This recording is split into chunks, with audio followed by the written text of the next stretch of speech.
I never stopped loving her, even when I sensed something was off. After being married for 15 years, you develop a kind of radar for things that do not feel right. It started with subtle changes, new clothes, a different style. She began wearing outfits I had never seen before, and it all seemed to happen after the new boss arrived at her office. Then our intimate life changed. It improved drastically. She began initiating things she had never done before, making me feel like something wasn't quite right. Late-night messages, sudden work meetings, and perfectly crafted excuses became routine. Yet, something inside me, call it instinct, maybe jealousy, just would not let me shake the feeling that something was going on. I hired a private investigator, but I told him not to give me any updates until the full report was done. I needed solid proof, and honestly, I hoped I was just being paranoid. 3 months later, the folder arrived. I sat there staring at it, my stomach in knots, knowing this could be the moment that shattered everything. Once I opened it and saw the photos, listened to the audio recordings, and watched the videos, my decision was made. I called Jeff, my lawyer, and told him to have the divorce papers ready by Wednesday. I had a plan. I knew she had a date set with her boss for Thursday night. They thought I was out of town, but I was about to give them an unexpected surprise. What I couldn't understand was how Jennifer, my wife, thought she could get away with it. She knew me better than anyone, had seen how relentless I could be when it came to getting what I wanted. I had proven that in business by crushing my competitors and taking control of the company. I treated Jennifer like a queen. She always bragged to her friends about how lucky she was to have me. So why would she throw it all away for an affair? That was the question I couldn't stop asking, even as I prepared for what was coming next. My name is David Miller, and I have been married to Jennifer for 15 years. We have 2 teenage daughters who still look up to me as their dad. I have always considered myself the type of man who takes no nonsense from anyone, but with Jennifer, I treated her like the best thing that ever happened to me. In our marriage, I gave her the freedom to feel empowered, to be in control, up to a point. Genetics have been kind to me. I am 6'4", around 240 pounds, and I have a build that makes people think twice before crossing me. But I have always been gentle, unless someone pushed me. Jennifer had seen that side of me more than once. Twice, when we were out, some guys had hit on her, not taking no for an answer, even after she told them she was with me. Both times, I had to step in, and both times they learned the hard way that it was a bad idea to mess with my wife. The first time it happened, we were at a bar just enjoying a night out. Some guy had the nerve to grab her arm, trying to pull her toward the dance floor as if I didn't exist. I stood up, stepped in between them, and with one quick move, I dislocated his shoulder. I didn't say a word, just watched as he slumped down, groaning in pain. We left immediately after that. The second time was similar, except this guy ended up with a broken wrist and a concussion. I do not go looking for trouble, but I also do not tolerate anyone disrespecting my wife or our relationship. Jennifer knew this about me, knew exactly what I was capable of, and still, she went behind my back. Why? That question kept gnawing at me. On Thursday night, I arrived early at the restaurant, slipped the hostess a generous tip, and made sure Jennifer and her boss would be seated in a private corner. I wanted them comfortable, unaware of what was coming. My assistant was stationed nearby, keeping watch. He had the folder with the evidence, waiting for my signal. Jennifer thought I was out of town, and I had already heard her tell her boss that she was free that night. I had installed software on Jennifer's phone that let me see all her messages, emails, and calls. That Monday, I had read a text from her boss, Greg, confirming their dinner reservation and reminding her to wear something sexy. That was when the last of my patience snapped. How could she allow him to take her out from our home, wearing that for him? My plan was straightforward. I would let them settle in, have their drinks, and then I would show up when they least expected it. I had practiced in my head how I would confront them, the words I would say. The anger was bubbling inside me, but I knew I had to stay composed until the moment was right. Deep down, I understood that Jennifer did not truly want a divorce. She loved me. She loved our family. But I wanted her to feel the pain she had caused. She needed to understand the weight of her betrayal. Thursday evening arrived, and once I got the signal from my assistant that they had ordered drinks, I walked into the restaurant. The hostess smiled at me, not suspecting a thing. I took a deep breath, keeping my rage controlled, and walked toward their table. When I saw them, My heart sank. Jennifer was sitting across from Greg, wearing a sleek cocktail dress that hugged her perfectly. She looked stunning, more than I had seen her dress up in a long time, and it infuriated me. Why had she never put in that kind of effort for me? Was she trying to impress him? I could not wrap my head around it. I approached quietly, unnoticed at first because they were so focused on each other. It was not until I pulled out a chair from the table next to them that they realized someone was there. The look on Jennifer's face was priceless. Shock, fear, and guilt all rolled into one. Greg, on the other hand, had no clue who I was. He just looked annoyed, as if I had interrupted their cozy little evening. Well, I said with a broad smile. Are you two enjoying your date tonight? Jennifer quickly tried to recover, her voice calm but shaky. David, what are you doing here? I thought you were out of town. Greg invited me to talk about some work changes. She introduced me to Greg, trying to sound composed, but I could see through her act. She was good, but I was better. Ignoring her explanation, I smiled and lifted my glass. To an interesting night, I said, looking them both in the eyes. And maybe to new beginnings. Greg, still oblivious to what was happening, awkwardly raised his glass and forced a smile. So, Greg, I continued, leaning back in my chair, how long have you been married? Greg nodded, clearly relieved that I seemed calm. 20 years, he said. We have 3 kids, actually. Trust and honesty, I said, still smiling. That is what makes a marriage work. Right, Jennifer? You agree? Jennifer glanced at me, trying to keep her composure, but I could see the panic building behind her eyes. Of course, David, she replied, her voice trembling slightly. Trust is everything in a relationship. I took another slow sip of my drink, letting the tension hang in the air. Then, I decided to drop the bombshell. So, how long have you two been seeing each other? I asked casually, the same wide smile still plastered on my face. Jennifer's expression shifted. She looked irritated now, struggling to maintain control. David, this is a business dinner, and you are making things awkward for everyone. Please stop acting jealous. You know me better than that. Greg, seeing Jennifer's confidence, took the opportunity to chime in. Yeah, David, it is just business. I needed to discuss some organizational changes with her. Nothing personal going on here. I nodded, feigning understanding. Oh, so this is just a business dinner? You are saying there is nothing going on between you two? Greg smiled, clearly thinking the tension was diffusing. Exactly, just work. I turned to Jennifer, my voice still calm, but with a darker edge. Jennifer, is that true? Just business? You have never been on a date with him before? She hesitated for the briefest moment, but then nodded. Yes, David. Just work. I would never go behind your back. I almost admired how smoothly she could lie, but I had expected nothing less. You see, Greg, I continued, turning back to him, Jennifer and I have had a great marriage built on honesty and trust.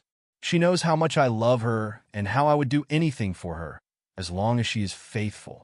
The tension between them became palpable, though Greg still did not fully understand the situation. It was then that I gave the signal. My assistant approached the table, carrying a thick folder. He handed it to me without a word and walked away. Jennifer's face went pale the moment she saw the folder. Greg just looked confused, his brow furrowed, as I began laying out the contents on the table. Photos, texts, audio transcriptions. Jennifer, I said softly, I gave you everything. I loved you more than anything, and this is what you did with it. I've seen the videos. I heard what you said about me. I will never be able to erase that from my mind.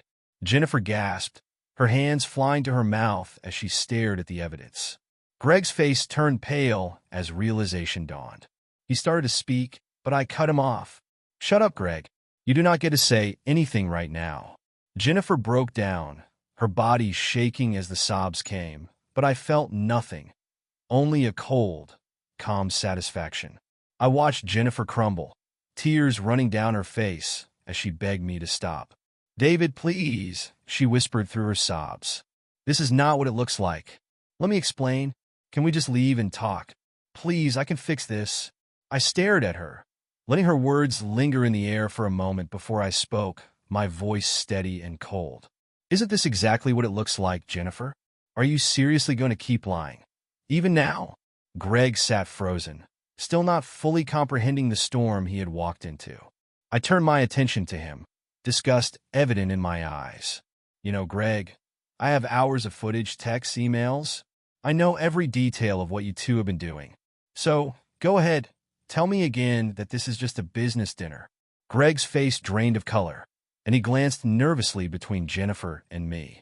He knew he had been caught, and there was nothing left to say. I pulled out the divorce papers from the folder and placed them on the table in front of Jennifer. You are going to sign these tonight, I said, my tone firm. It is over. You and your little fling here have destroyed everything we had.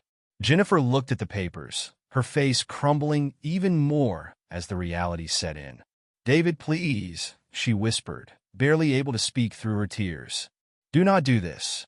I love you, I love our family. Please let us work this out. I will do anything. I could see the panic rising in her eyes, and I knew why. She realized I was not only ending our marriage, I was taking our daughters with me. You can stay in the guest bedroom tonight, I told her coldly. But it is over. The girls are coming with me. There is no way they are staying with someone who betrayed us. At this point, Greg started to panic as well. He understood that if Jennifer signed those papers, it was not just the end of our marriage. It could ruin his life too. David, come on, he stammered, trying to regain control. Let us be reasonable here. I shot him a sharp look. Reasonable? You want reasonable? How about this? If she does not sign, I will send everything I have to your wife and your company's HR department. You will lose your job, and your wife will leave you so fast you won't know what hit you. So, you better convince her to sign. Jennifer's sobbing intensified, her eyes darting to Greg, realizing they were both cornered. Greg leaned in, whispering something to her, desperately trying to get her to sign the papers. I just sat there, waiting for them to break. Finally, Jennifer looked up at me with tear-filled eyes. David, she choked out, I will sign them. But please, give me one more week. Let me stay with the girls for just one more week. After 15 years, do I not at least deserve that? I stared at her for a long moment, pretending to consider it. Then I sighed and nodded. Fine, 1 week. But that is it. After that, you are out of my life for good. You can stay in the guest room, but we are done. Relief washed over Jennifer's face, though the reality of the situation still weighed heavily on her. She quickly signed the divorce papers, her hand trembling the whole time. I took the papers, tucked them back into the folder, and stood up to leave. Before I turned to go, I reached for her hand. For a brief moment, I saw a glimmer of hope in her eyes, like she thought things could somehow be okay. But that hope vanished when she realized what I was doing. I slid the wedding ring off her finger and placed it in my pocket. Then, without a word, I took off my own ring, the one I had worn for 15 years, and dropped it in her wine glass. The soft clink it made as it hit the bottom of the glass felt like the perfect end to this nightmare. Jennifer stared down at the ring, her face contorted with shock and heartbreak. Tears rolled down her cheeks as she tried to find the words to say, but I was done listening. I turned to Greg, whose face was pale and full of dread. Well, Greg, I said with an icy smile, she is all yours now. Do whatever you want with her. Just remember this, you wrecked my marriage, and you put everything on the line for a fling. I'm letting you off easy tonight, but do not think for a second that we are done. You will be hearing from me again. Greg nodded silently, clearly understanding the weight of my words. I knew he was terrified, knowing that I could destroy his life if I wanted to. As I walked out of the restaurant, I felt Jennifer grab my hand one last time. David, please, she begged, her voice barely above a whisper. Please take me home. I just want to be with you. With us? I pulled my hand away from hers like I had been burned. No, I said coldly, not even looking at her. You stay with him. You disgust me, Jennifer. I do not want to be anywhere near you right now. You are his problem now. Her face crumbled into sobs again as I turned and walked out. I heard her crying as I left, but it did not matter. I was done. The anger and jealousy that had been boiling inside me for months finally felt under control. That night, when I got home, Jennifer returned about an hour later. To her credit, she did not try to talk to me. She went straight to the guest bedroom, knowing I had no desire to speak to her. I heard her moving around quietly, and then the house fell into silence. The next morning, we met in the kitchen. I was still angry, still in revenge mode. "Good morning, cheater," I said as I poured myself a cup of coffee. "How is my unfaithful wife doing today?" Jennifer flinched, but did not argue. She just stared down at her coffee, her eyes red and swollen from crying all night. Then, like every cheating spouse trying to save their marriage, she said, "David, we need to talk." I shook my head, refusing to give her any ground. "There is nothing to talk about, Jennifer. I know everything. I know how long it has been going on. I know what you said about me, about our marriage. I watched what you did with him, things you never did for me. I know it is bigger, and I heard you say it over and over in those videos. You lied, you hid, and you treated me like a fool. How could you be so damn stupid?" Jennifer's tears started flowing again, but she could not even look at me. I do not know why I did it," she whispered. "You gave me everything, David. I love you, I love our family. I never wanted to hurt you, and I never wanted you to find out." I stared at her, feeling nothing but disgust. "That is the problem, Jennifer. You never wanted me to find out. You were perfectly fine lying to me, keeping this going behind my back while I took care of everything. It is not just the cheating, it is the lies, the deception, the betrayal. You did this again and again. Now you sit here, crying, asking me to forgive you? How can I ever trust you again?" She sobbed harder, her whole body shaking with guilt. "I hate myself for what I did," she whispered. "I never had anyone else, David. It was just Greg. It was a mistake, a terrible, terrible mistake. I will do anything to fix this.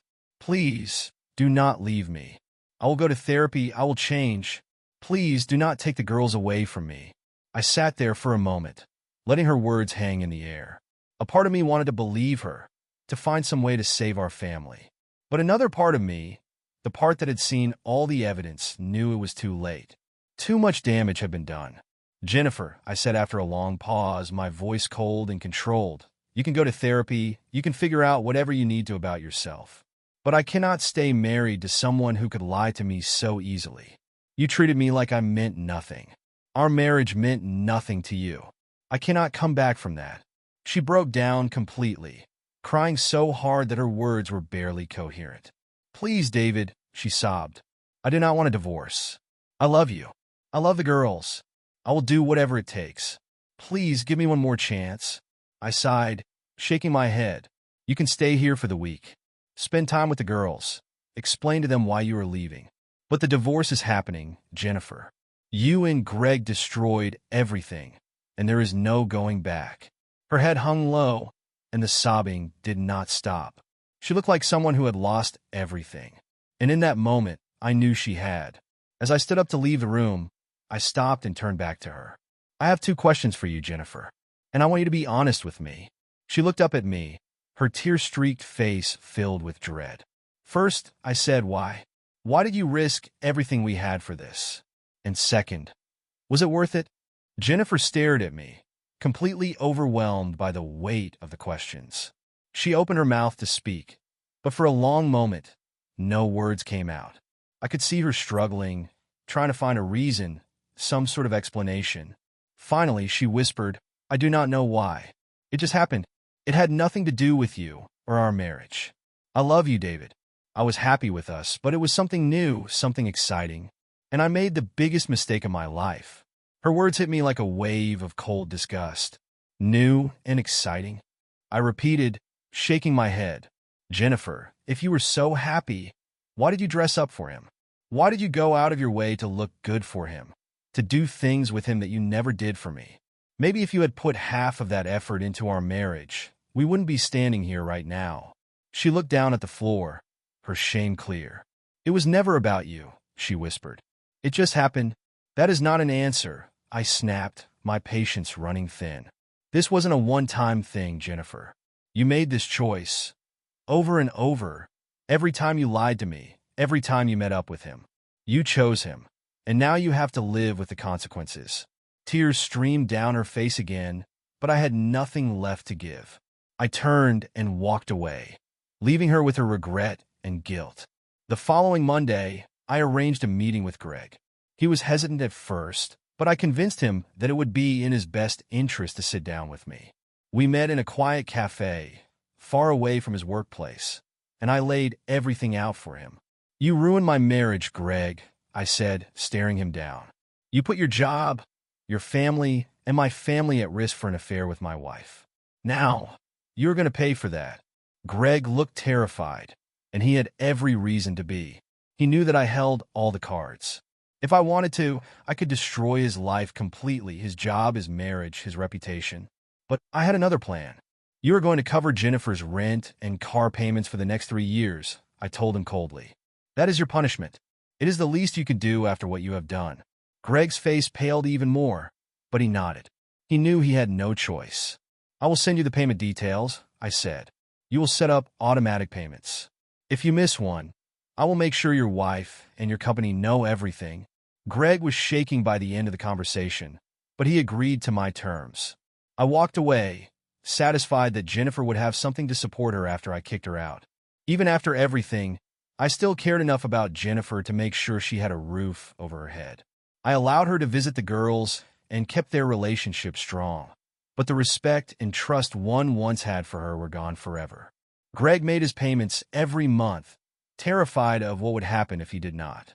And Jennifer, she never truly found the right words to explain why she had done what she did. The question, why, remained unanswered. In the end, Jennifer was left alone. No boyfriend, no marriage, no love like the one she had with me. I could have completely destroyed her, but losing her family, losing my love, was punishment enough. Even after going to therapy, she could not give a real explanation. The best she could come up with was, "I did not know why it happened. It was never about you or our marriage. I was happy with us, but it was something new, something exciting." I asked her one last time, "If you were happy with me, why did you dress up for him? Why did you go to him, do things with him that you never did for me?" Her answer never changed. "It just happened." That was not an explanation. It was an excuse, and it left me without any true closure. She had no real reason for why she had risked everything we built. In the end, all I was left with was a reminder that betrayal leaves scars that no apology can ever heal. Marriage is built on choices, and every action has its consequences. The destruction left behind by infidelity is far greater and more lasting than the fleeting excitement of an affair. Jennifer learned that too late, and the consequences of her choices stayed with her forever. I moved on, but I never forgot, and neither did she.